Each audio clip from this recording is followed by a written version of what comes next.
FPL Donatellos, welcome back. We are officially 2 days away from the start of the Premier League, and I couldn't be more excited. My team is officially locked in, and there is no question about it. I'm ready to get hurt again. But before we jump into the team that I will most likely change last minute while drinking and listening to Rihanna at 2 in the morning and tweeting at Emma Watson to get her onto the show, please hit the like and subscribe button. That would be beautiful. There will be a mini league code in the description below. Let's stop talking about it. Let's be about it. Let's get down to business and check out my team selection. So before we jump into my starting 11, let's talk about my bench real quick. Because my game plan is to have as much money as possible into your starting 11 and have your bench like college rules, as cheap as possible, and maybe you'll get lucky. So here's my bench. As you can see, I got Nyland in goal. He's only 4 million pounds. I'm not the biggest fan of the 4.5 keeper rotation, so 4 million is on my bench. Then I got Brewster. Look, it looks like he may be going on loan, and if he does, I'm ahead of the game. 4.5 mil for a striker that's getting consistent playing time. Great buy. Then I got Branthwaite from Everton. I don't think he'll start right away. It doesn't seem that way. But I think as the season progresses, I think he gets solid playing time. And at 4 million pounds, again, he's really there just as a placeholder. And then I got Taylor from Burnley. Taylor will be starting for me next week, but I don't want to waste a transfer on bringing him in. So I'm keeping him on my bench. He'll be there next week in my 4-4-2. So for my back line, you can see I'm rocking the 3-man back line. Now, I'm not going to lie. I play FPL to have fun, and I don't have fun cheering for clean sheets. I have fun cheering for goals and assists. So that's why I'm having cheap options in my back line, except for the one premium who, of course, gets forward, as you can see here in Trent Alexander-Arnold. Before I jump into that, Matty Ryan is in goal. Look, if Margot Robbie told me anything, it's pick something from Australia. Matty Ryan's from Australia. Margot Robbie's from Australia. I'm in. Then I got Walker Peters. I don't think Walker Peters is going to be the same Walker Peters you saw at Tottenham as far as him getting attacking returns. He got 3 in one game. But I think on a Southampton defense, with those fixtures he has lined up, I think he can get me a cheeky couple of clean sheets along the way. Now, then I got Trent Alexander-Arnold. I don't know how much there is to say about this man. Everyone knows TAA. He's like 55% owned right now. He is phenomenal passing the ball, crossing the ball. He's on set pieces, corners. Not much said. I'm sorry for dropping you and getting 24 points. Please reward me and picking you right off the bat. But here's the one I'm concerned about, the one that I keep going back and forth with. I'm picking up Cody from Wolverhampton. Now, Wolverhampton have a very good schedule from about 1 through 8, although they have a hiccup in weeks 2 and 3, I believe. And I wanted to go Sykes because Sykes has more goal potential. But from what I'm hearing, Sykes is in trouble in being in the starting lineup. So I'm going with somebody who's more nailed on. I'm going with Cody. Of course, I would like to have Vinagre, but it sounds like he might not be nailed on. So I'm going for one of the cheapest options in that defense that is going to play, and that defense is solid. So I'm going with Cody to round out my back line. So I like my starting 11 the same way I like my Oreos. Double stuff, baby. Thick in the middle. Anyway, the obvious thing that's on the screen right now, Stevens from Brighton. Look, he's playing a Chelsea squad that were very vulnerable defensively last year. And I think this is a good opportunity. No, I'm just kidding. He's only there because Taylor's on the bench and he doesn't have a game week. He's a 4.5 million pound defender that maybe will get 2 points this weekend. I'm not really worried about it. Again, like I said, he's really there just while Taylor's on the bench. Now, I know what you're thinking. Sean, you may have lost your mind. Salah and Aubameyang together? How'd you even think of that? Look, they're both really good. Look, I know a lot of people are doing the same thing. It might be template, but I think they're both really good at kicking a round ball into a net. I think they're phenomenal. They have the best chance of getting double-digit hauls this weekend. They're playing Leeds and Fulham. The biggest question to me is who's going to be my captain?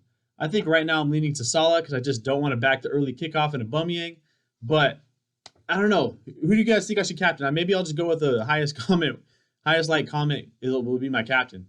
But anyway, I think Salah and Aubameyang, they're just so phenomenal. I can't go in. Maybe that's a sign that I should drop Salah for money. Now, I'm not going to lie. That freaked me out a little bit. Was that the football gods saying I shouldn't have Salah and Aubameyang?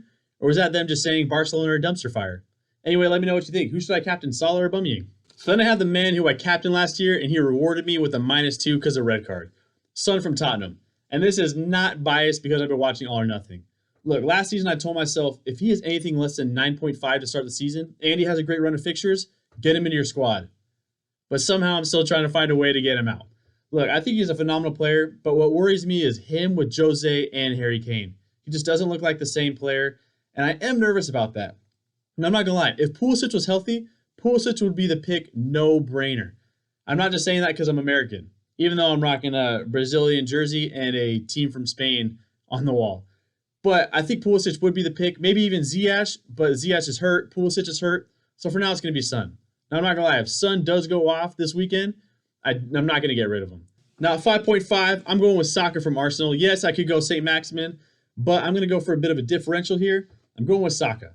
Now, I did have Shea Adams before, but I needed to save a little bit of cash for the squad, so I dropped down to Saka. And the more I talk about it with my buddy who's a huge Arsenal supporter, shout out Dill Pick, I'm going with Saka because I think that he's going to get some solid playing time this year.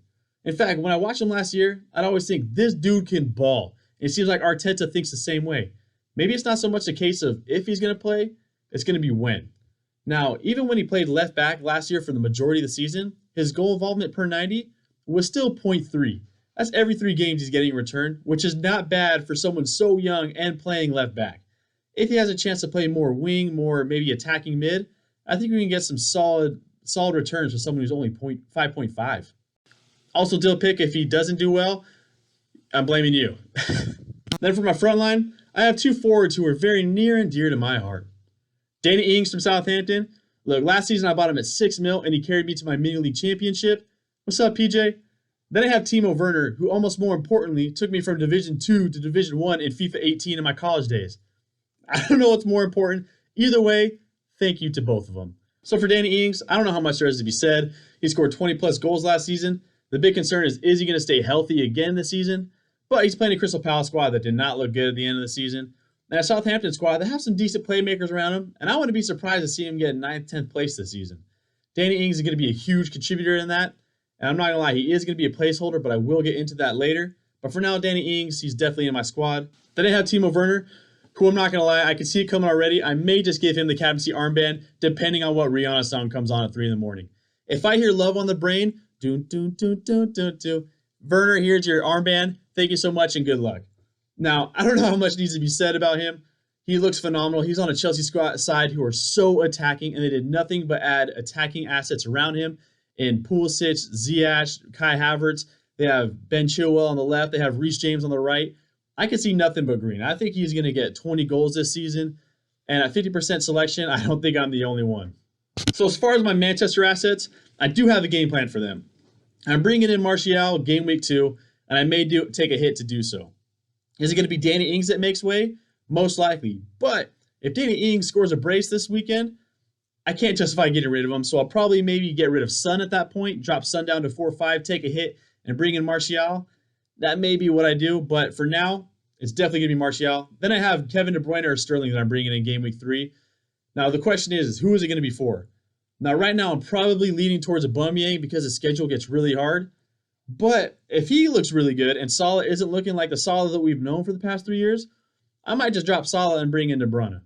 But again, it's going to be a wait-and-see game. But for now, my game plan is bring in Martial, bring in De Bruyne or Sterling, and then run with those guys. So that was my video. Hopefully you enjoyed it. If you did, please hit that like and subscribe button. That would be beautiful. My plan on this channel is to make FPL as fun as possible. And so next week, you can look and laugh at my team when I get 28 points and I'm forced to take a -8. I can see it coming already. Anyway, there is a mini league code in the description below. I am thinking about doing a stream this weekend because I'm just so excited for Premier League to return. Let me know if you'd be interested in that. Anyway, have a beautiful day. Enjoy this weekend. And remember, FPL is fun. Make someone smile. Don out.